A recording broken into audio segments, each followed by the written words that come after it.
el oxígeno, tiene incorporado y tienen que ir pensando en sumatoria que también necesitan una pared que lo envuelva, una musculatura que lo envuelva, y esto, más allá de solo dar protección, también le va a dar una estabilidad mecánica. Entonces, cuando ustedes piensen y que ustedes respiran, no solamente respiran por un pulmón que es capaz de meter aire. El pulmón no mete aire, el pulmón es una bolsa que se infla y se desinfla. Y en realidad el que mete aire es todo el ejercicio mecánico que hace alrededor del pulmón para disminuir las presiones y que éste tenga una presión negativa para meter aire a presiones distintas. Y el alvéolo solo intercambia. Entonces, por eso es que un órgano que intercambia, que tiene células de protección, pero que en realidad el gran trabajo del cizallamiento, del movimiento mecánico respiratorio, lo hace la pared, ¿ya? Pero esta pared tiene un pequeño detalle, que como es una pared tosca, como es una pared firme, necesita tener ciertas estructuras que separen este órgano intercambiador de esta pared, ¿ya? Y ahí ustedes, como pueden ver, nosotros a medida que vamos profundizando en la imagen, nos damos cuenta que esta cavidad, si ustedes ven al centro, esta cavidad es la que tiene alojados los pulmones. Ahora, como les decía anteriormente, lo interesante es que esta cavidad necesita una estructura de sostén, y más allá de esta estructura de sostén, necesita que este sostén sea capaz de deslizarse de lo áspero de esta pared o de la energía mecánica tan potente que tiene esta pared. Si ustedes dejaran esta pared sin estas membranas que vamos a nombrar que permiten este desplazamiento, lo que ustedes tendrían es un tremendo estrés mecánico que terminaría inflamando el pulmón y lamentablemente destruyendo el pulmón. Entonces, ustedes para poder respirar necesitan toda esta caja mecánica, todos estos músculos, toda esta pared que los rodea, pero para poder tener esta energía sin dañar el pulmón, necesitan capas entre medio que permitan el desplazamiento, ¿ya? Y esas capas las dividimos en dos. Por un lado, tenemos una capa que va a estar pegada al pulmón y otra capa que va a estar pegada a la pared, ¿ya? Y entre esta capa nosotros tenemos un líquido, ¿ya? Que es un espacio virtual donde hay un líquido de baja cuantía y lo que permite es el desplazamiento. Entonces, cuando ustedes respiran, para disminuir ese estrés de que el pulmón vaya a quedar pegado en la pared y se vaya a inflamar, estas capas, una al lado del pulmón, que mantiene la estructura y sostén, y otra placa que está pegada a la caja, que permite que no haya una adherencia ni una reacción inflamatoria, ¿ya? Entonces, esas capas que protegen para este funcionamiento, nosotros le llamamos pleuras. Y el espacio le llamamos espacio pleural. Existen espacios anatómicamente que más resaltan como son los costodiafragmático y costofrénico. ¿Por qué? Porque ustedes se van a dar cuenta que como nosotros tenemos un sistema de gravedad, en la medida en que algo se acumula, se va hacia los espacios inferiores. Y esos son estos ángulos. Por eso son los ángulos que nosotros observamos y que van a estar velados o van a desaparecer en base a una ocupación generalmente con efecto de gravedad, ¿ya? Entonces, ese espacio es el que nosotros ocupamos cuando algo ocupa. Por ejemplo, por un lado tenemos el pulmón, que como lo veíamos en las neumonias, es una inflamación del tejido específicamente del parénquima pulmonar, y por otro lado podemos tener algunas lesiones específicamente en la pleura, como son cosas tumorales, y podemos tener algunas condiciones clínicas que son solamente ocupar el espacio dentro de estos dos. Ahora, ¿cuál es el punto? Que tener la pleura, que tener líquido, que tener una imagen entre estas dos placas, entre estas dos pleuras, habla de algo enfermo, ¿ya? Lo normal es que tú tengas tu pulmón, que esté rodeado, un espacio virtual y otra membrana. Si tú tienes algo entre estas dos membranas, tienes un pulmón enfermo. Si es masa, obviamente tienes una masa. Si es agua, quiere decir que tu pleura también está enferma y está permitiendo el paso de agua. O sea, toda ocupación pleural habla de alguna alteración de esta membrana. Entonces habla en la práctica de alguna enfermedad del territorio pleural, ¿ya? Cuando tú hablas de lo que les conversaba al principio, que esto es una membrana activa, no es una membrana pasiva. Contrario a lo que uno cree, las pleuras son membranas activas y que están constantemente en un cizallamiento, y que si ellas fallan, se inflaman, ¿ya? Si ustedes ven por un lado lo que yo les decía, al estar sellando el pulmón, permite el mantener sellado estos alvéolos y no permiten la fuga de aire, ¿ya? Entonces, cumple funciones estructurales para mantener la estructura a nivel pulmonar, cumple funciones de disminuir el estrés mecánico y a la vez, como yo les decía, cumple una función muy importante en disminuir el estrés y los traumatismos a nivel de caja intratorácica. O sea, no es solo una membranita que envuelve el pulmón, sino que tiene una tremenda función desde proteger hasta mantener la posibilidad de intercambio adecuado. Entre estas dos pleuras tenemos ciertas características. Yo les decía que hay una cantidad de líquido que se mantiene dentro de las pleuras, que es ese líquido el que permite que estas dos pleuras se desplacen y no se peguen. Como si tú pusieras una membrana, un poquito de agüita y otra membrana, y eso le permite el desplazamiento y que ambas pleuras no rocen ni se inflamen. Ese líquido que se produce para mantener este espacio y poder permitir el desplazamiento tiene algunas características. Por ejemplo, tiene 1 o 2 gramos de proteínas por 100 ml, tiene donde principalmente es la albúmina, tiene proteínas y LDH menor al 50%. Y ahí ustedes donde se van a dar cuenta que en base a ciertos criterios nosotros vamos a decir que este líquido que es normal está alterado. Tiene glucosa que es similar a la del suero, generalmente tiene un territorio más alcalótico, donde predomina principalmente el bicarbonato con un pH 7.6, y dentro de la celularidad de este líquido principalmente son monocitos de la característica macrófago, ¿ya? Entonces, cuando nosotros ya analizamos un poco la estructura normal, cuando yo les decía, esto es lo que ustedes tienen que tener para que su pulmón trabaje bien, cuando nosotros tenemos algo que se ocupa entre esas dos pleuras, le llamamos síndrome de ocupación pleural, ¿ya? Entonces, es muy importante que ustedes comprendan que está la pleura, líquido y pleura. Cuando algo se ocupa entre medio de esas dos pleuras, nosotros le llamamos síndrome de ocupación pleural. Esto puede ser líquido, puede ser sólido, puede ser gas, etc. Entonces, cualquier cosa que se ubique entre esto, nosotros necesitamos y vamos a abordarlo como un síndrome de ocupación pleural. Y ahí tenemos que ser muy ordenados, porque si somos ordenados, el poder investigar de una forma ordenada nos va a permitir llegar a una conclusión y una etiología específica de esta enfermedad. Si somos desordenados y no lo hacemos bien, vamos a atrasar el diagnóstico y vamos a empobrecer el pronóstico, ¿ya?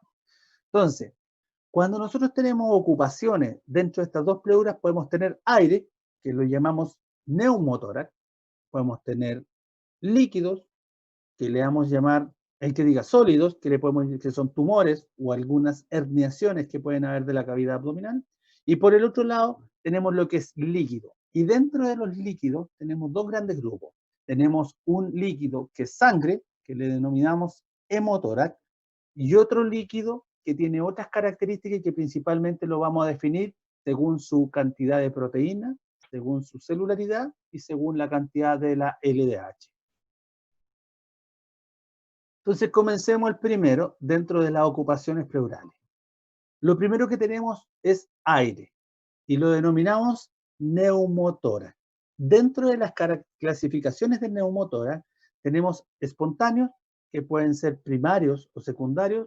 Un joven, 20 años, fumador, que de repente tose y le duele, neumotórax espontáneo. No tiene generalmente ninguna condición, no tiene ningún factor predisponente más que el tabaquismo o alguna estructura, entre comillas, genética. Y secundario es un pulmón dañado. Los fumadores, después de los 55 años, pulmones enfisematosos o pulmones con algunos daños donde al final se rompe y pasan lamentablemente aire al espacio pleural. Tenemos de la segundo gran grupo son los traumáticos, donde está lo abierto y cerrado, que es, por ejemplo, una herida penetrante, que es un traumatismo abierto, o una contusión donde rompe parénquima, rompe esta cavidad y forma un neumotórax cerrado. Y un tercer grupo tenemos lo iatrogénico. El término iatrogénico es la patología causada por el quehacer médico o la acción médica o el accionar médico.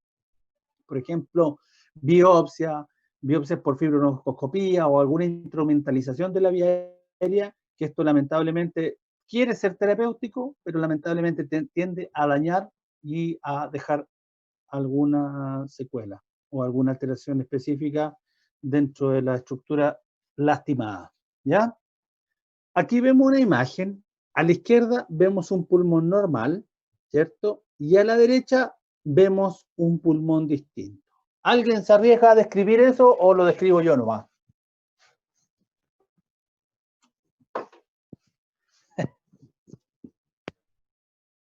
¿Qué tenemos a la derecha?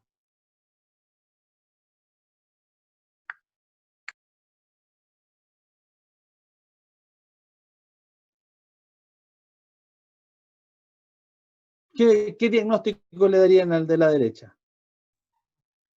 ¿Un derrame pleural? No, estamos en neumotórax, po. El neumotórax está desplazado del ¿Cierto? corazón.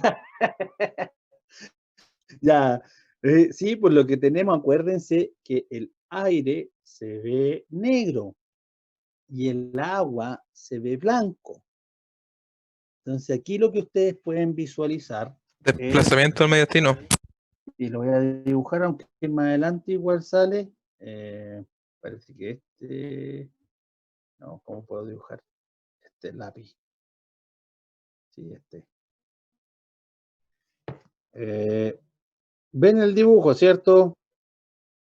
Sí. Sí, profe. Ya, ahí tienen un pulmón. ¿Está más grande o más chico que el otro?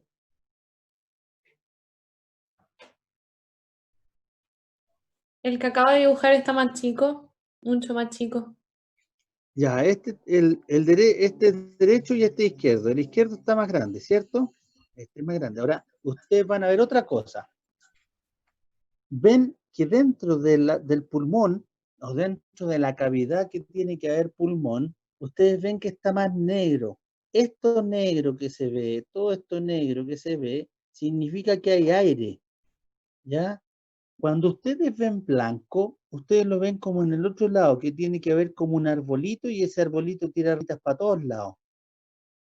En cambio, en el lado izquierdo, no ven ese arbolito, ven solo negro. Esto que ven a usted aquí, que estoy pintando, este es el pulmón. Está churrascado el pulmón. Es como si tú hicieras un punzón ahí o algo se rompiera y el aire comenzara a entrar. Ese aire entra y achurrasca el pulmón. Este es el pulmón.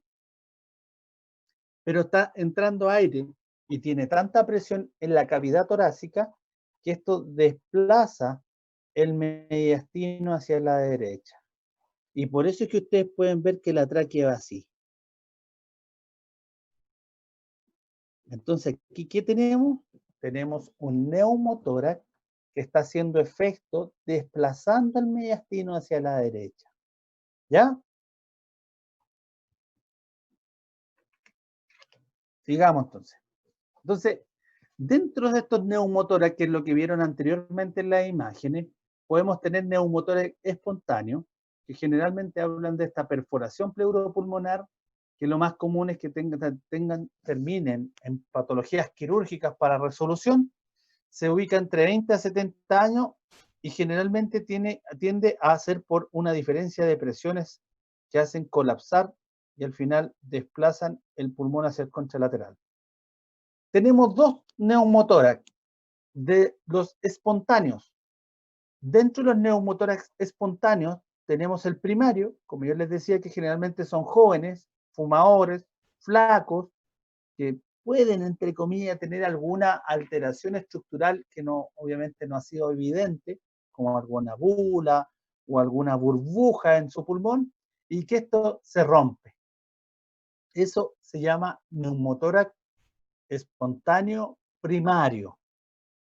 Y por el otro lado, tenemos neumotórax espontáneo secundario en los pacientes que tienen un daño pulmonar generalmente en base a alguna alteración o algunos hábitos. Son pacientes mayores generalmente y que tienen estas comorbilidades asociadas, ¿ya? Entonces, cuando ustedes vean un paciente con un neumotórax joven, van a pensar que generalmente es un espontáneo primario, si no tiene antecedente traumático, porque si es traumático es otra cosa.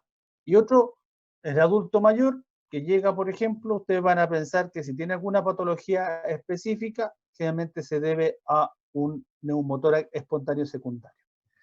Dentro de las características clínicas de un neumotórax es el dolor. Generalmente ellos se quejan de dolor anterior o lateral de semitórax y que incrementa con la tos. Si ellos respiran, les duele más. Si respiran, les duele más. ¿Y por qué duele? Porque están moviendo, están aumentando la presión negativa y están metiendo más aire. Entonces, más apretado, y eso duele. En la medida que el neumotórax vaya aumentando, va a ir aumentando la disnea. Si es un neumotórax leve, la disnea es leve. Si es un neumotórax mediano o severo, obviamente la disnea va a ir aumentando en base a la ocupación de esta cavidad pleural. En algunos casos, incluso puede ser algún hallazgo, o te puede decir, ¿sabes qué? Me dolió un poco la espalda y ya no me duele. Pero esos son generalmente, incluso puede ser en un porcentaje bajo asintomático. Y una de las cosas más raras que puede ocurrir es que sean bilateral. Pero generalmente los que son bilateral son pacientes que tienen alguna enfermedad o alguna condición de base. Ustedes lo que van a ver principalmente es un paciente con disnea, en base al porcentaje de neumotórax, con la frecuencia respiratoria aumentada y con una disminución de las cuerdas vocales, de las vibraciones locales. Pero ¿qué les diría yo que generalmente es lo más específico de esto? Es agarrar el fonendo o percutir o ocultar y ustedes van a ver que es la hipersonoridad o el timpanismo del pulmón.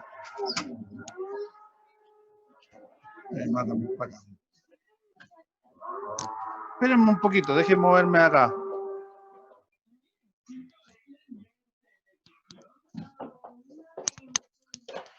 Y dentro de lo... Esperen, se pusieron a trabajar. Denme un segundito.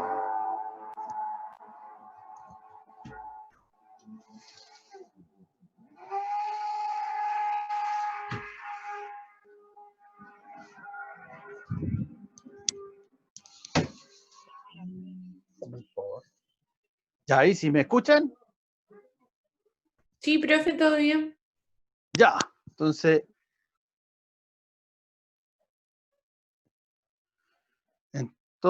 quedamos en el examen físico. Dentro, como les decía, lo que ustedes generalmente van a encontrar y tienen que ejercitar mucho, porque lo que van a ver es un paciente con disnea, es un paciente con frecuencia respiratoria aumentada, pero la característica principal es cuando ustedes vayan a ocultar el pulmón o vayan a realizar lo que es la palpación y percusión. ¿Por qué? Porque cuando ustedes percutan, bueno, eso ya es de semiólogo más antiguo y al final con los aparatos que tenemos y las cosas uno termina perdiendo un poco de la semiología. Pero la semiología en este aspecto es prioritaria porque generalmente son pacientes que llegan a la urgencia, que llegan, depende el tamaño del neumo, pero te pueden llegar desde de moderado para arriba y llegan con mucha disnea. Llegan generalmente, y si el neumo es grande, generalmente llegan con mucho compromiso respiratorio e incluso, como lo vamos a ver, pueden llegar con mucho compromiso hemodinámico. Entonces, moverlo es difícil. ¿Se acuerdan que cuando yo les conversé al principio de las clases, les dije cómo ustedes tienen que estructurar en la investigación de los pacientes con las imágenes? ¿Se acuerdan que yo les dije que hay que dividirlo entre paciente estable y paciente inestable? Entre los pacientes inestables, que es lo más común que llegue un paciente con un neumotórax a tensión o un neumotórax grande, es un paciente inestable. ¿Y qué examen generalmente van a poder enfrentarse más allá? Por ejemplo, van a tener las herramientas que son las manos y el fonendo, y dentro del examen que ustedes se van a enfrentar más rápido es la radiografía, ¿cierto? Pero antes de eso tienen que sospecharlo. Y hay centros, por ejemplo, pónganle ustedes que alguno de ustedes se quiera ir, no sé, a general de zona o quiera irse a la vida o a trabajar de forma voluntaria, más allá de solo ser general de zona, querer trabajar en algunos ambientes específicos, y le llega un joven de 20 años. Puede ser que estaba jugando a la pelota y le pegaron un codazo. O le llega un joven de 20 años y que se puso a toser y de repente no pudo respirar y le llega a la urgencia. No van a tener una radiografía, porque el joven, cada vez que ustedes lo van viendo y se giran para buscar el fonendo y lo vuelven a ver, se va comprometiendo mucho más en la parte respiratoria, ya respira superficial a 36, 40 por minuto, le ponen el saturador, satura 80% y lo ven que está empezando a ponerse cianótico. Ya uno diría, no, es que en un centro le tomo el rayo. Sí, pero ustedes van a trabajar, o muchos de ustedes que les guste, van a trabajar y el primer enfrentamiento son en sectores donde no tienen herramientas. Y por eso deben practicar la clínica, porque la van a usar poco, o sea, hay algunos que la usan más, aquí les miento, y algunos que la usan más, y otros la usan muy poco. Con suerte miran a los pacientes y le piden exámenes e imágenes. Pero aquel que la use va a tener una herramienta muy potente en lo que son los casos de urgencia y cómo enfrentarse.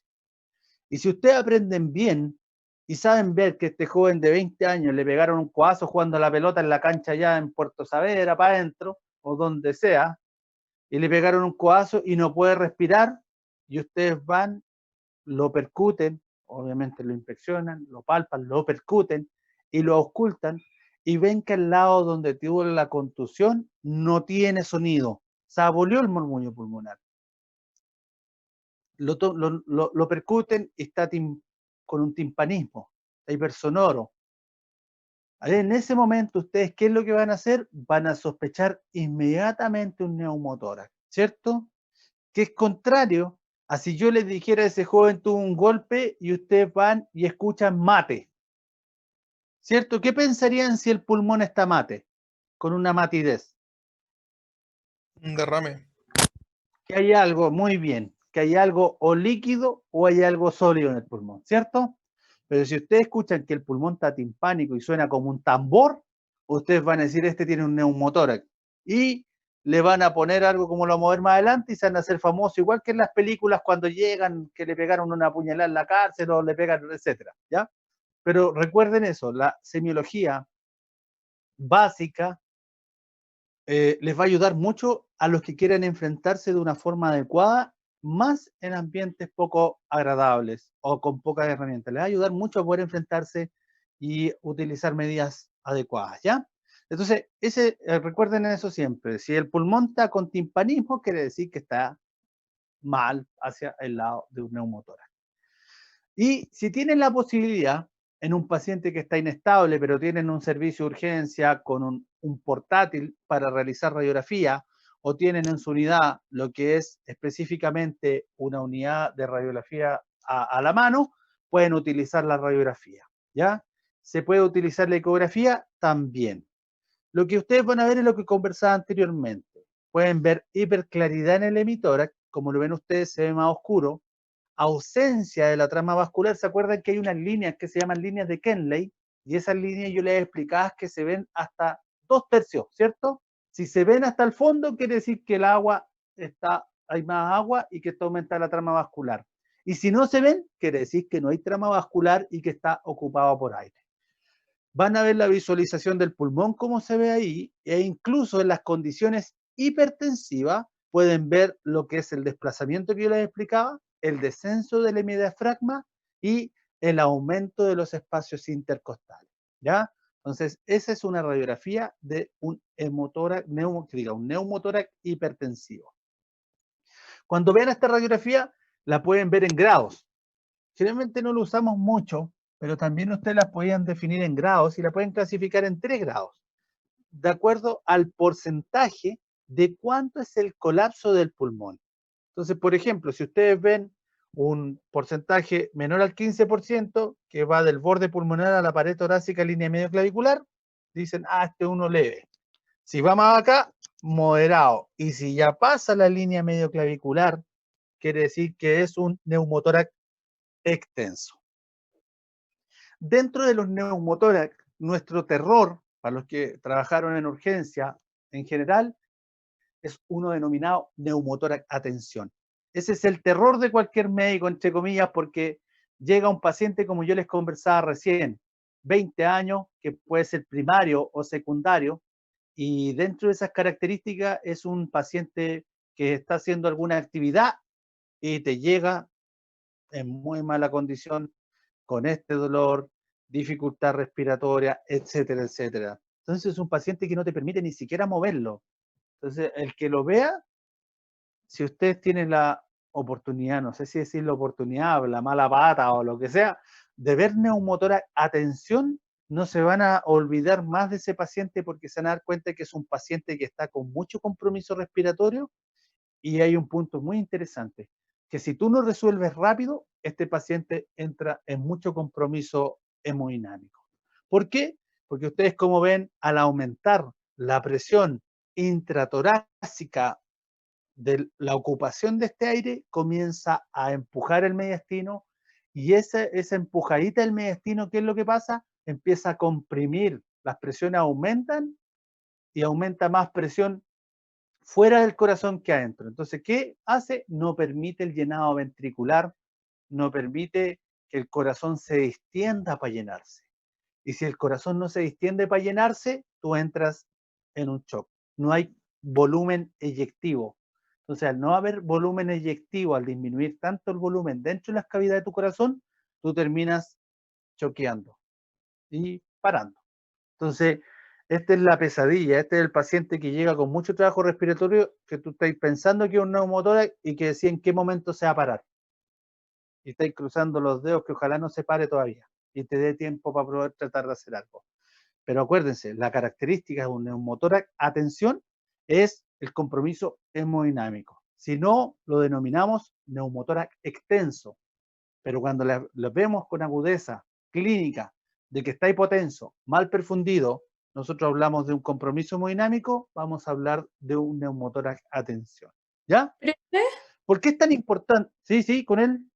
Compromiso hemodinámico se refiere solamente a la parte cardiovascular, así como hipotenso, taquicárdico, o también es que esté con insuficiencia respiratoria.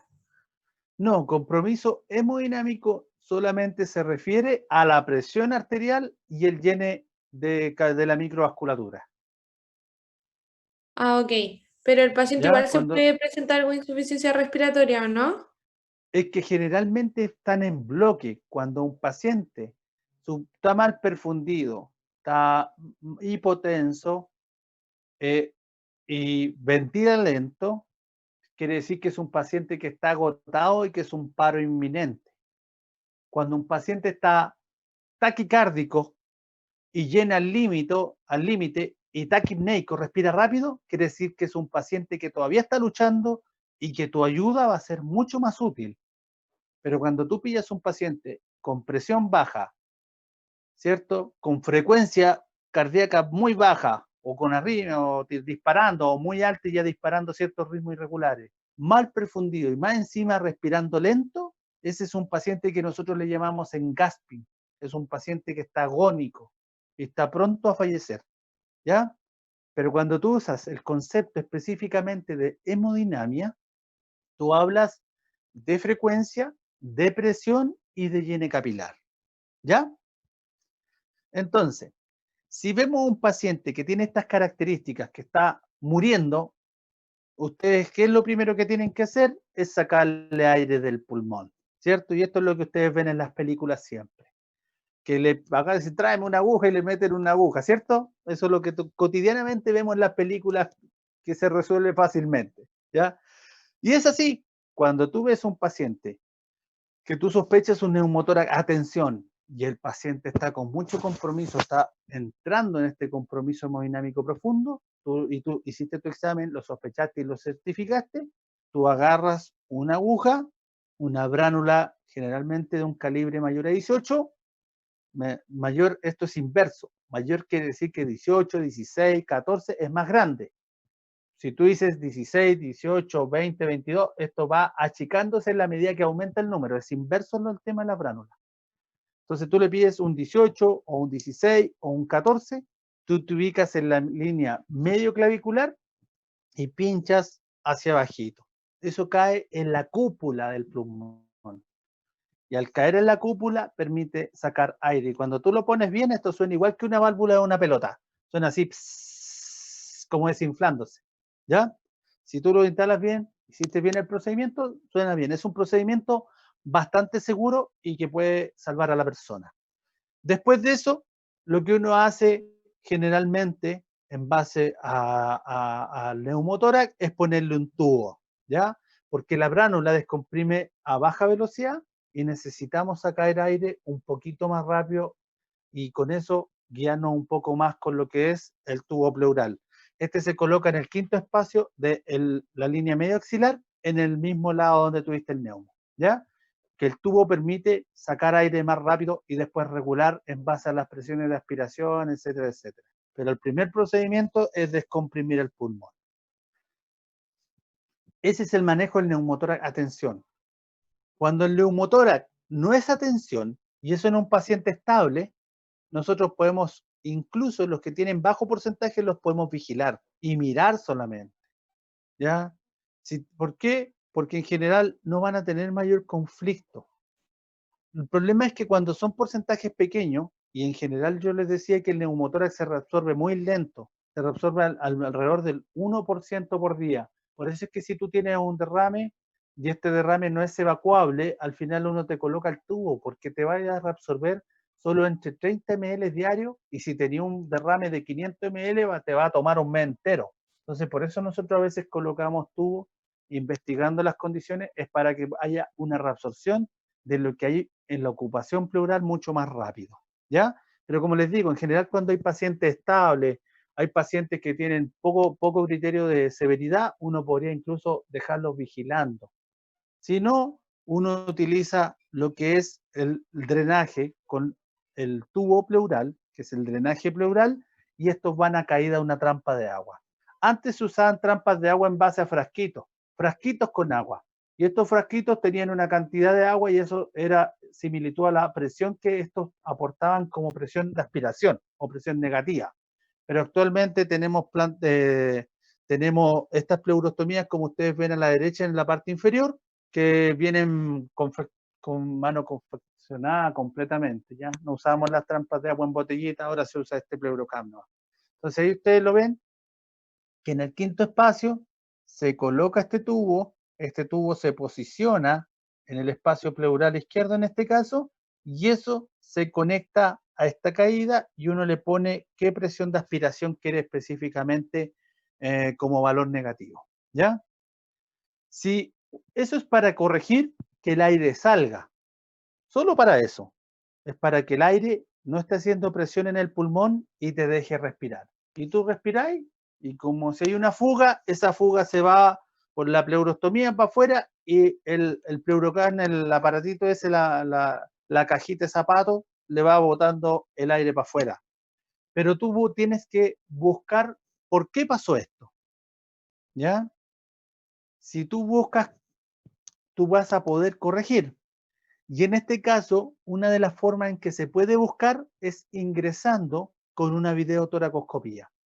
Es como por donde pusiste el tubo, entrar ahí con una maquinita, con una cámara en la punta, a buscar dónde está la falla. ¿Sí? Doctor, soy Bárbara. Pasa que se me apagó mi computador y no puedo grabar ahora desde el teléfono. ¿Podría decirle a alguien más que por favor grabe? ¿O autorizar a alguien? Sí, el Rodrigo parece que tiene la autorización igual. Sí, le di a varios el permiso hace rato para que puedan grabar. Ya, para que ya, graben perfecto. ahí. Gracias, doctor. Ya. Entonces, ya por un lado, corregimos la urgencia, que es este paciente que se está muriendo y le pusimos una bránula para que se desinfle, igual como una pelota a sacar aire para que pueda respirar. Y por otro lado, dijimos, chuta, ya le ponemos el tubo para que pueda botar aire más rápido y así nos permita corregir mucho más rápido la ocupación de aire en este espacio virtual. Pero ahora necesitamos saber qué pasó en su pleura. Y para saber qué pasó, ya que las imágenes no nos van a ayudar en algunos casos, necesitamos ir directamente a ver la lesión. ¿Y cómo lo hacemos? Igual con una cámara, igual que la endoscopía. Entran con una cámara en la punta a ver dónde está dañado. Y eso se llama videotoracoscopía. Entrar a la cavidad torácica con una fibra óptica donde hay una cámara y hay unos trócares especializados. ¿Por qué? Porque esto te va a permitir ver dónde está. Por ejemplo, si tenía una lesión, te va a permitir sacar la lesión. Y si tenía una lesión que está alterado, tú lo puedes corregir. En ese caso puedes incluso hacer pleurodesis, que es tirar una sustancia para que las pleuras sellen, etcétera, etcétera. Entonces, más allá de solo permitirte el entrar con esta cámara y esta imagen a ver la lesión, te va a permitir más encima corregirlo. ¿Ya? Entonces, cuando uno tiene un neumotórax, si no encontraste la causa, lo ideal es entrar a buscarla. Y eso lo hacen los cirujanos de tórax y lo corrigen. Ahora, si tú tienes un neumotórax, pero este está recidivando y más encima se está complicando, o se está infectando, o no funcionó la videotóraco, o no funcionó el procedimiento, la alternativa es entrar de forma quirúrgica. ¿Ya? Entonces, cuando falla la videotoracoscopía o el neumotórax se ha complicado con infección, con empiema, con hematoma, con alguna cosa que postquirúrgica por la videotóraco no la predecimos y lamentablemente ocurrió, nosotros debemos utilizar lo que es la cirugía torácica y ir de forma abierta a reparar el daño y la pleura. ¿Ya? El segundo gran grupo que vamos a conversar es respecto a derrames pleurales, que ustedes lo van a ver muy frecuente y que van a tener que analizarlo siempre. Siempre el ejercicio del médico es analizar por qué el pulmón tiene agua, específicamente por qué esta cavidad pleural tiene agua. Puede haber agua porque aumentan los productos líquidos, o sea, hay mucha agua, hay, por ejemplo, congestión, y esa congestión aumenta tanto el agua y el agua como que empieza a presionarse, a presionarse, a presionarse y empieza a salir de los capilares, ¿ya? Que es un principio como de ultrafiltración, donde está como tan apretada y sale agüita para afuera, ¿ya? Como puede ocurrir, como lo vamos a ver en algunos casos, los pacientes con insuficiencia cardíaca, pacientes con BEC muy aumentado como son los hepatópatas, los nefrópatas, etcétera. Estos pacientes tienen mucha agua dando vueltas y lamentablemente el capilar pulmonar tiene tanta agua que en algún momento no puede más y deja salir agüita para los lados y esa agüita pasa a esta cavidad pleural. Y por el otro lado, tenemos algo que lamentablemente disminuya la reabsorción del agua. Y eso generalmente tiene que ver con alguna obstrucción linfática o alguna obstrucción de la parte venosa. ¿Ya? Entonces, nosotros podemos o aumentar la producción de líquido, propiamente aumentando el nivel hidrostático y en paralelo podemos indirectamente disminuir un poco la presión oncótica, como ocurre en los pacientes que tienen hepatopatía o alguna hipoalbuminémicos por nefropatía, etc.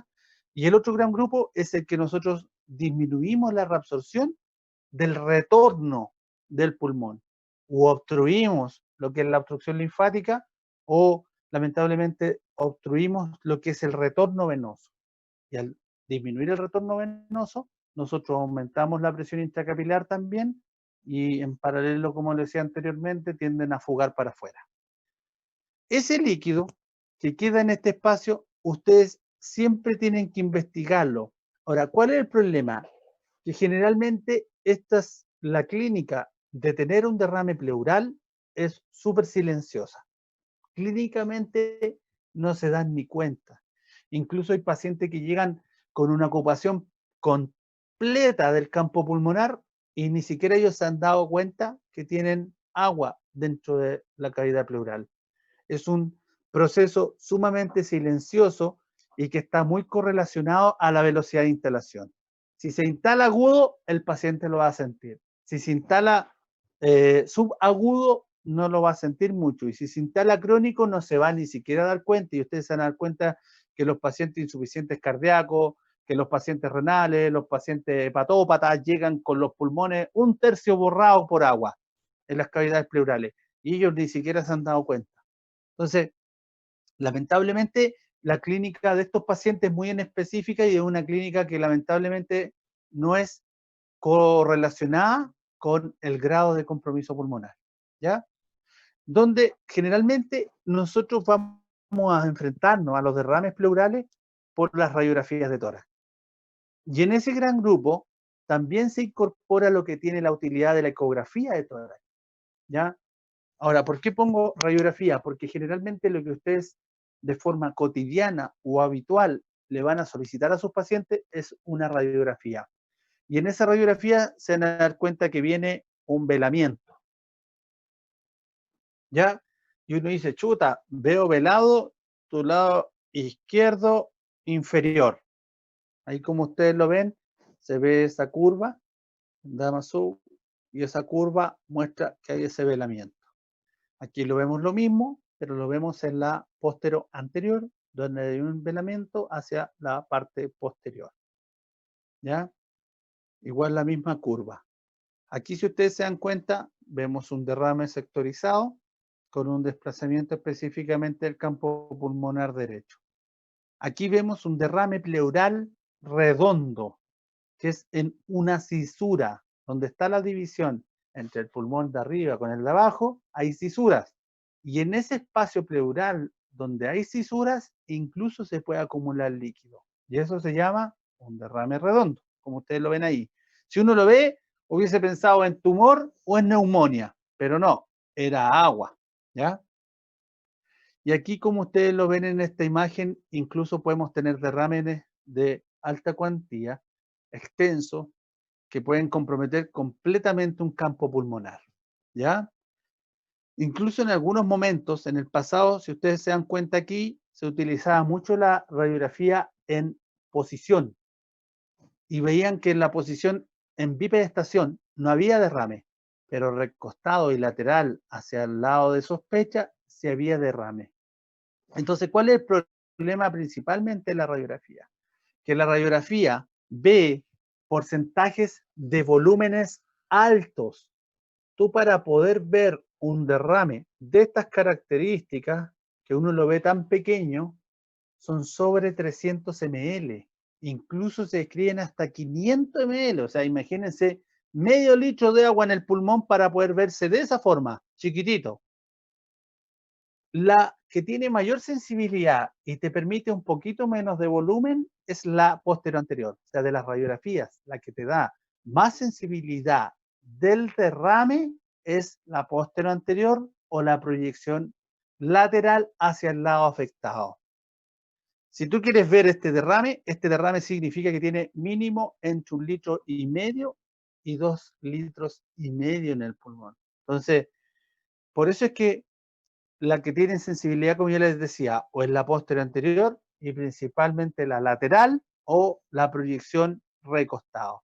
Como no vamos a estar acostando a todos los pacientes en base a la sospecha y al final termina siendo costo efectivo malo, lo que está dentro de los algoritmos, cuando tú sospechas un derrame o cuando tú realmente tienes un derrame y quieres certificarlo y es de baja cuantía, la que tiene mayor utilidad es la ecografía. La ecografía te permite incluso ver derrames de hasta 50 ml, o sea, 10 veces menos que el otro, ya somos capaces de identificar un derrame. Y lo más interesante es que este derrame te permite ver colecciones pequeñas, ver tabiques y más aún guiar la punción. Entonces la ecografía al lado del paciente, en estos pacientes como búsqueda específica de derrame pleural, es muy útil y mucho más útil en guiar la punción. Se puede utilizar escáner con contraste y generalmente los escáneres con contraste los reservamos para las etiologías de sospechas o infecciosas mal o patologías tumorales, ¿ya? Porque lo que es tumoral tiene que ver con el flujo vascular y si está irrigado, ellos tienen obviamente, como lo vamos a ver en patología de cáncer, algunas características específicas en base al contraste, ¿ya? Ayuda además dónde ver la lesión y permite guiar también una punción específica de los cirujanos de tórax, ¿ya? Entonces, ahí vemos, hay un derrame pleural, ¿cierto? Lo vemos en la ubicación izquierda inferior. Lo profundizamos con la ecografía y vemos este derrame de alrededor de 200 ml. Pero la pregunta, tenemos el diagnóstico del derrame. Sabemos que hay un derrame y decimos, sí, tiene derrame. Tenemos que puncionar, ¿ya? Todo derrame debe ser puncionado. ¿Por qué? Porque lo que ustedes tienen es líquido dentro de las pleuras, pero no saben por qué hay líquido.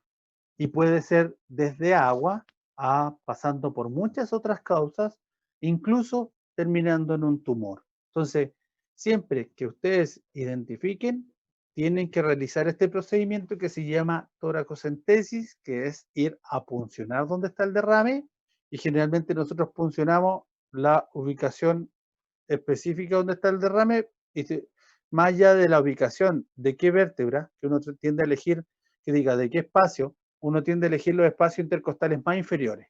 Con la ecografía lo puedes guiar, lo que es maravilloso. Pero lo que no se les puede olvidar es que ustedes tienen que puncionar, como lo pongo acá a la derecha abajo, sobre la costilla. ¿Por qué? Porque el paquete básculo nervioso pasa en el borde inferior. Entonces, si ustedes pinchan debajo de la costilla, a su paciente le va a doler un montón, incluso puede sangrar por el sitio de punción y no le va a agradar, ¿ya?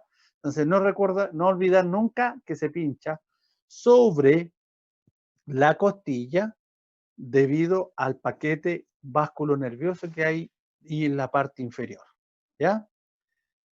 Siempre los médicos le hacen el quite a pincharlo, ¿ya? Porque les da flojera, porque hay que posicionar y que los da que sentar. Entonces muchos médicos le hacen el quite y dicen, no, es que un derrame unilateral, no, si esto es por el corazón. No, si toda la culpa se la han echar siempre a los cardiópatas, que el corazón, que estuvo insuficiente, que estuvo muy séptico, que estuvo lleno de agua, etc. Pero ustedes, donde ustedes le van a decir como buenos eminentes clínicos, le van a decir, mira, si el derrame es solo en un lado, no puede ser del corazón, porque si fuese el corazón generalmente sería los dos lados la idea. Si el derrame tiene muchas diferencias entre uno y el otro lado, ¿ya? Si hay fiebre, si hay dolor pleurítico, si hay refractariedad al tratamiento con diuréticos, en el caso de insuficiencia cardíaca, o si hay alguna otras cosas que ustedes le hagan sospechar mal, ustedes lo tienen que puncionar sí o sí, ¿ya? Entonces es muy importante que ustedes recalquen que siempre, cuando ustedes encuentren un derrame, tienen que pincharlo. Siempre, siempre, siempre, siempre. Y ustedes pueden decir, ¿cuándo no? Ya, bueno, cuando es un cardiópata descompensado y que voy a meterle diurético y voy a esperar 2 días. Si a los 2 días no pasa, lo voy a pinchar igual. Más allá que solo diagnosticarlo, un poquito para sacarle agua. Porque ustedes van a decir, chuta, es que si se reabsorbe 30 a 40 ml diario. Y si tiene 1 litro, ese paciente va a seguir ahogado. Entonces van a ir a pincharlo para diagnóstico y para terapia.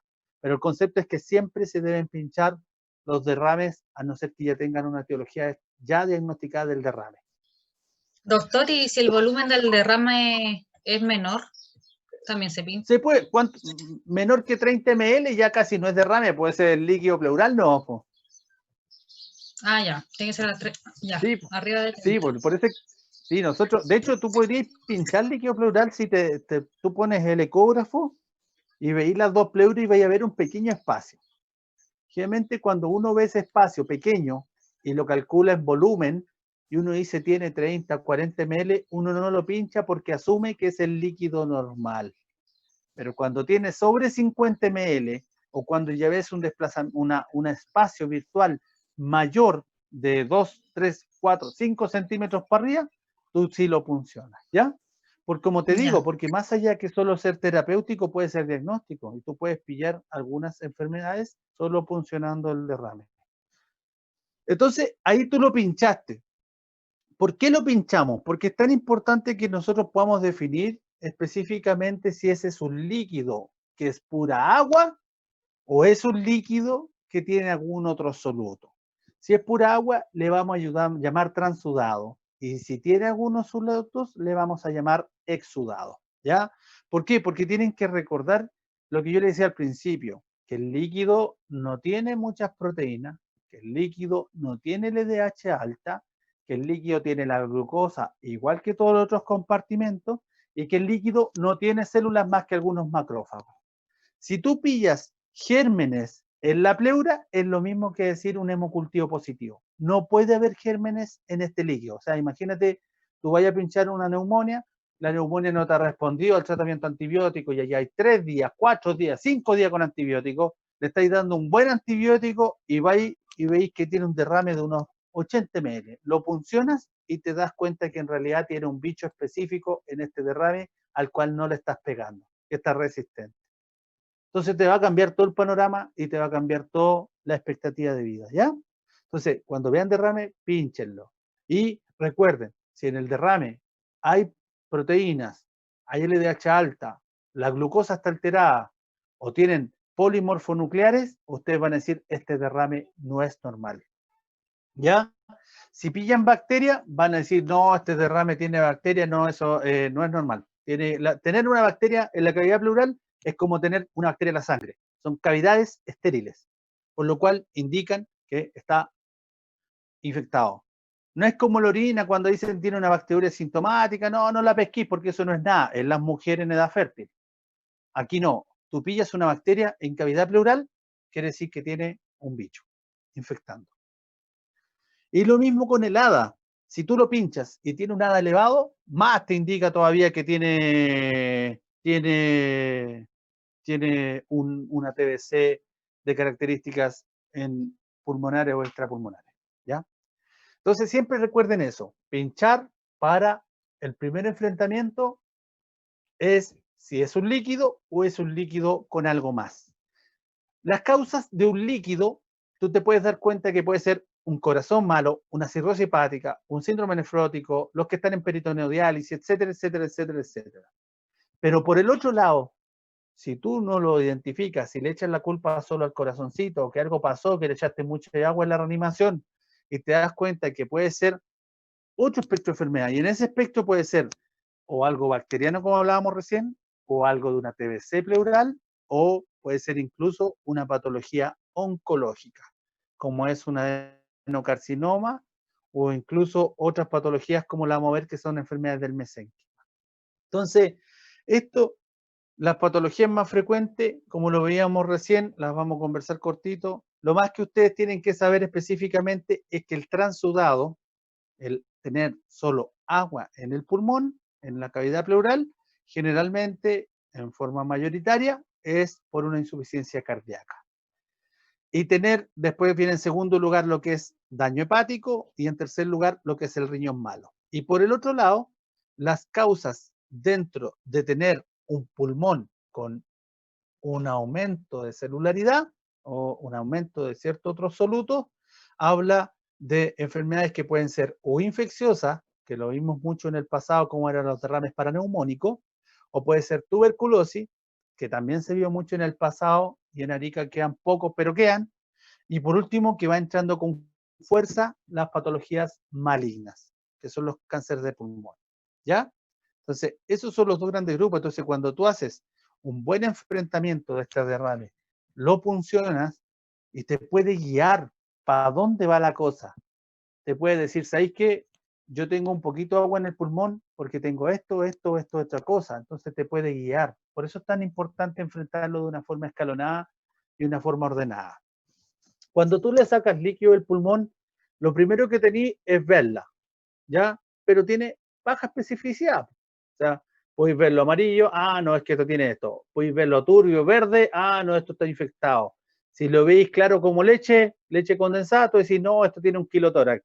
Lamentablemente uno puede ver el líquido, pero el verlo tiene bajo rendimiento. Como el verlo no tiene un rendimiento bueno, lo sometemos a pruebas de laboratorio.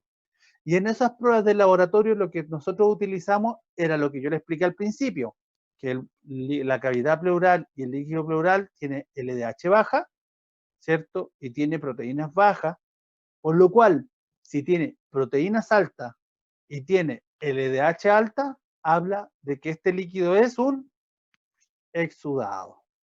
¿Ya? Estos criterios se llaman los criterios de Light. Hay unos criterios de Light clásicos que hablan o proteínas mayor a 0,5 o LDH mayor a 0,6 o LDH 2/3 mayor a la plasmática.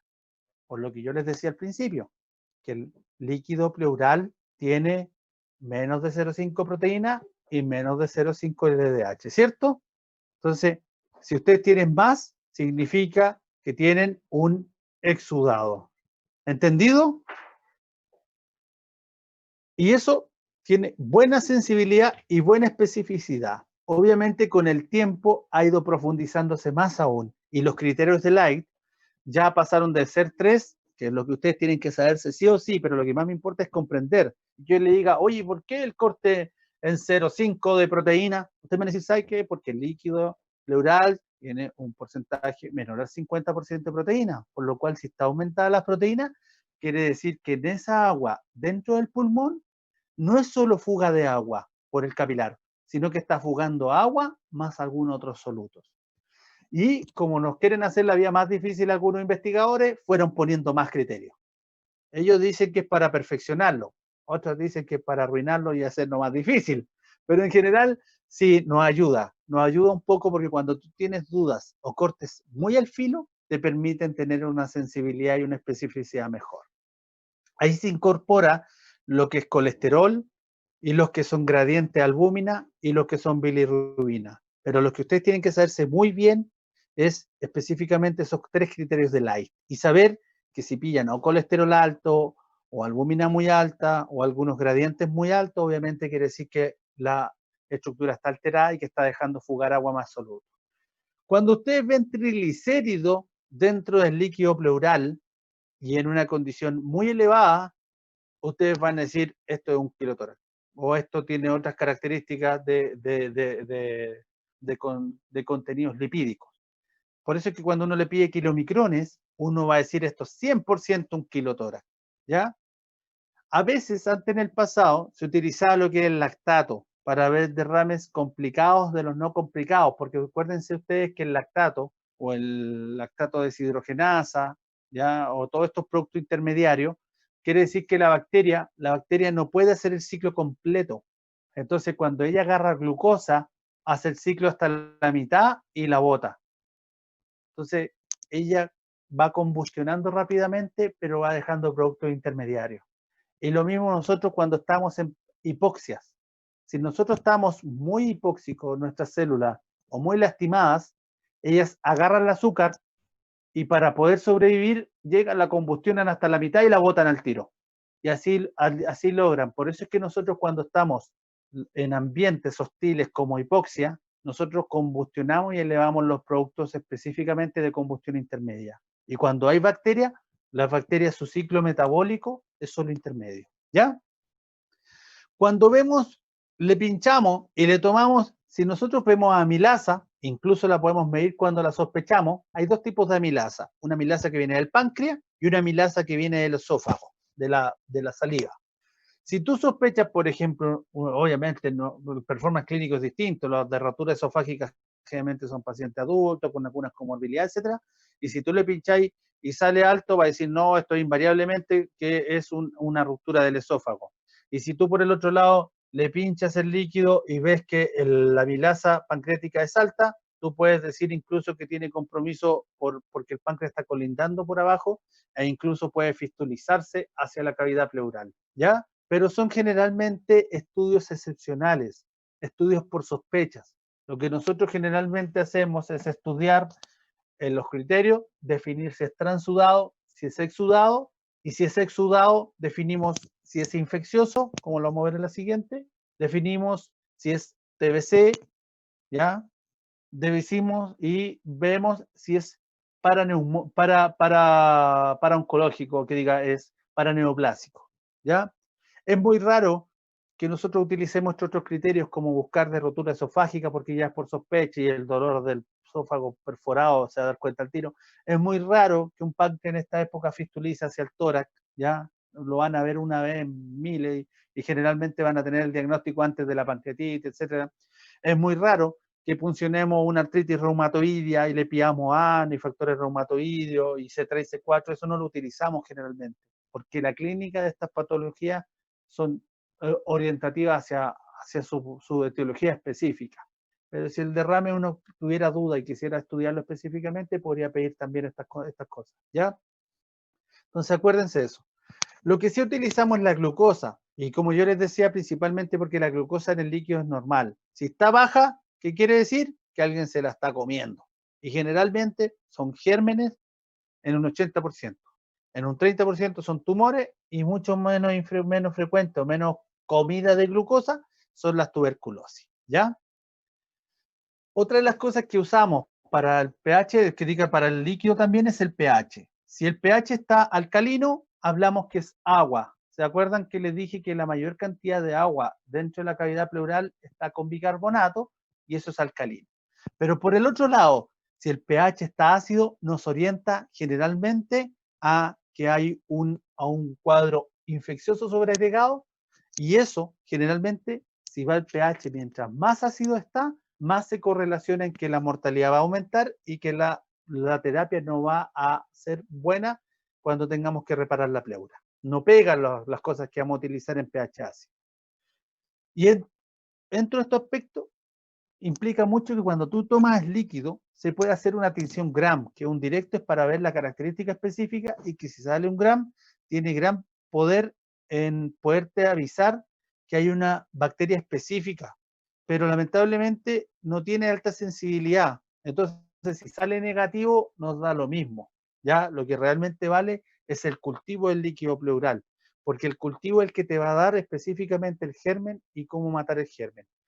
Lo otro serían las baciloscopías, etcétera, etcétera, donde su especificidad es absoluta. O sea, si te sale un germen, como hablábamos anteriormente, es absoluto, ¿ya? Y dentro de los gérmenes que nosotros vemos más en el pulmón, es en los derrames pleurales, es el estreptococo, ¿ya? Adquirido en la comunidad.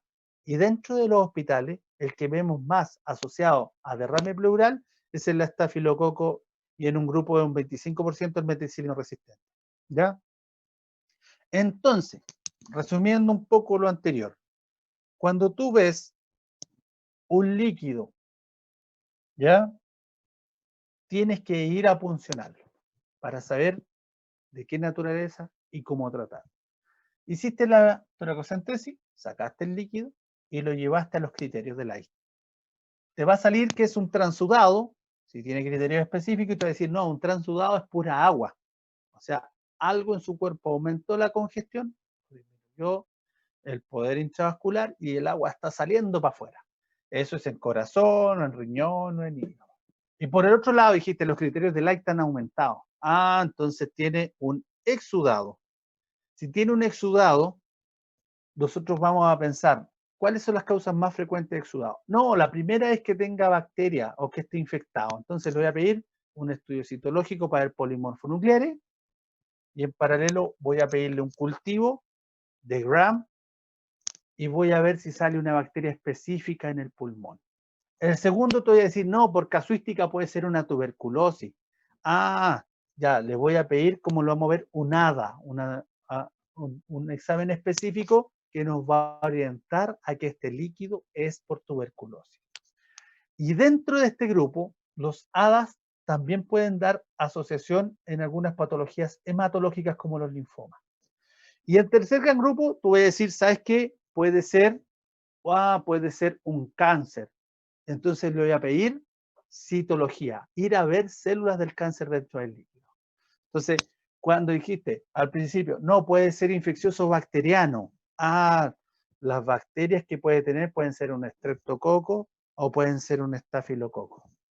Pero yo la estoy tratando con antibiótico, pero lo más importante es que si yo le tomé la punción y el pH de estas bacterias, el del líquido pleural, me salió menos de 7.2, yo voy a decir, chuta, cuando está muy ácida la cavidad, mi antibiótico no funciona, mi tratamiento no va a funcionar y no voy a arreglar nunca lo que está lastimando la cavidad pleural y el pulmón. ¿Qué tengo que hacer? Ir a ponerle un tubo y drenar esa colección, porque yo sé que en ese pH nada me va a funcionar. Pero si yo lo pincho y el pH está bueno, sobre 7.35, más alcalino que como debería estar, yo digo, chuta, ya, mi antibiótico lo puede matar, mis terapias lo pueden matar, y voy a dejar que el tratamiento actúe y el bicho se vaya eliminando solito, ¿ya? Entonces recuerden, cuando alguien está infectado o tiene un pH muy ácido dentro de la infección, el antibiótico no funciona e implica manejarlo como un derrame complicado, que es poner un tubo y dejar antibiótico y sacar ese material purulento, ¿ya? Después yo les decía, si es oncológico, no, puede ser que sea un cáncer de pulmón, es que tiene esta condensación y tiene este derrame, y yo lo puncioné este derrame y no le logro ver, que no logramos biopsiar esa lesión ni nada. Yo le tomé citología. Citología significa ir al microscopio y ver qué células están en el líquido. Ya tiene baja sensibilidad, como un 40%, es dependiente del volumen. O sea, si tú le sacáis 2 litros y la metías al estudio, es más probable que te pueda dar un resultado positivo. Si tú le sacáis 10 ml, es imposible. Rendimiento muy malo. Es volumen dependiente. Y dentro de lo más común es que tú puedas pillar un adenocarcinoma. Y así he pasado a veces. Hay veces, por ejemplo, que hay mujeres que tienen, hay mujeres o que tuvieron cáncer de mama y le resecaron la mama, sacaron toda la adenopatía y al tiempo después, ¡fa!, derrame pleural. No se logra ver ninguna imagen. Funcionas, haces un estudio citológico específico y te sale un carcinoma de tal tipo. ¿Ya? Entonces, nunca desmerecer la posibilidad de diagnosticar a través del derrame. Y el último específicamente es el ADA, que es específicamente con las TBCs pleurales. Cuando tú pinchas y sacas el líquido, una de esas muestras de volúmenes va a estudio de ADA. Ya lo voy a conversar un poquito más cuando hablemos de tuberculosis, porque esa ADA te orienta que si el volumen está mayor a 40, hay alta sospecha de que sea una tuberculosis pleural. Y mientras más alto, más sospecha de tuberculosis pleural. ¿Ya? Ahora, sobre 40, alta sospecha. Pero ¿qué realmente te confirma que el bacilo está dentro del líquido? Es que en el cultivo de la biopsia de la pleura salga positivo. O sea, si ustedes les preguntan, en un derrame pleural, ese derrame pleural lo puncionaron y salió una ADA de 40, ya, ustedes tienen alta sospecha de tener TBC pleural. Y si quisieran diagnosticarla, ¿qué examen harían? Tendrían que ir a tomar una biopsia de la pleura y someterla a cultivo. Esa te va a dar una sensibilidad y especificidad muy alta, ¿ya? Eso lo vamos a conversar más en tuberculosis. Pero ¿cuál es el único detalle? Que el ADA, cuando está como en rango intermedio o demasiado elevado, te puede confundir específicamente ciertas patologías hematológicas, y entre eso el linfoma. ¿Ya? Se puede elevar también en el linfoma, también en el mesotelioma, en algunos derrames por artritis reumatoidea o en algunos derrames complicados. Entonces ahí es donde tiene sus falsos. ¿Ya? Cuando uno tiene este derrame pleural, ya terminando la presentación, la indicación es sacar el derrame. Yo les decía que en general el derrame se reabsorbe muy lento y gran parte de las veces hay que ponerle un tubo, ¿ya? Ese tubo tiene indicaciones específicamente en el neumotórax, ¿ya? Cuando hay insuficiencia respiratoria, en neumotórax traumático, en hemotórax mayores a 500 ml, en derrames pleurales paraneumónicos complicados, en derrames pleurales malignos, en quilotórax y en impemas pleurales. O sea, todo lo que tenga un derrame pleural o una ocupación pleural que necesite ser resuelta rápido o necesite ser resuelta de forma eficaz, necesita un tubo pleural. Es como que no puede esperar la resolución, se le coloca un tubo pleural. Entonces, cuando tenemos un derrame, historia clínica, exploración física y lo que siempre hablamos, ¿ya? El diagnóstico, hacemos la toracocentesis, con la ecografía, etcétera, nos guiamos. Y si tenemos dudas específicamente de los diagnósticos y pensamos que lo que puede estar enferma es la pleura, nos metemos con una camarita a ver de dónde tomar una muestra para poder resolver de una forma adecuada cuál es la patología que está enfermando la pleura. Y eso se puede tomar a través de 3 biopsias. Existe la biopsia pleural transparietal, la toracoscopía, como lo vimos, o la toracotomía, que es abrir y entrar a sacar una muestra. Generalmente lo que uno tiende a utilizar dentro de la sospecha es lo mínimamente invasivo. O sea, si tomaste el líquido y llegaste a un diagnóstico con el líquido, genial. Si no llegaste a diagnóstico y tenéis dudas, éntrate con una camarita a ver. Y si con la camarita no lográis nada, o está complicado el derrame, o está fallando todo, tenéis que meterte con algo quirúrgico, ¿ya? ¿Por qué? Porque la videotóraco, que entrar con la camarita, te va a permitir diagnosticar pleura, tratamiento de pleura, diagnosticar pulmón, tratamiento de pulmón, y además te va a permitir visualizar el mediastino y tratar el mediastino. O sea, entrar con la camarita te va a ayudar mucho. Y si la camarita no funciona, se reservan esos casos para la parte quirúrgica. Cuando el derrame tú trataste el derrame, por ejemplo, ya el derrame paraneumónico se trató, ¿ya? Con antibiótico y todo, pero sigue recidivando. O cuando el derrame específicamente sigue recidivando, sigue pasando. ¿Por qué? Porque lo que quedó enfermo ya no es la enfermedad propiamente tal, sino que quedó enferma la pleura. Se fusionó la pleura, se dañó, se pegó una pleura con la otra pleura y ya no está funcionando aislando, sino que está permitiendo lamentablemente el paso hacia uno y el otro lado y no está funcionando como un aislante. Cuando eso pasa, cuando la pleura está enferma, la clave para que deje de pasar agua y no siga como una gotera inundando la cavidad pleural es lo que denominamos pleurodesis, que es fusionar la pleura, es quemarla y que esta cicatrización de la pleura deje de pasar agüita, como cauterizarla. Y eso se puede hacer con medicamentos, con antiinflamatorios, con medicamentos proinflamatorios, que se puede hacer con algunos antibióticos, etcétera, etcétera, con algunos polvos químicos específicos. Si eso no resulta, se hace con procedimientos quirúrgicos, obviamente, pero siempre se trata de privilegiar lo que es una pleurodesis química o farmacológica, ¿ya? Generalmente esto se reserva en derrames pleurales malignos, derrames recidivantes o refractarios, en algunos neumotórax espontáneos que tienden a recidivar en un 40 o 50%, en los empiemas pleurales cuando ya están tratados la parte infecciosa y en derrames neoplásicos, ¿ya? Muy bien, ¿alguna duda? Es largo, pero tienen que practicarlo. Sí, es bien útil, pero tienen que practicarlo. Entonces recuerden el algoritmo, ¿no? Si pillan agua, pinchar. O sea, si pillan un derrame, pinchar.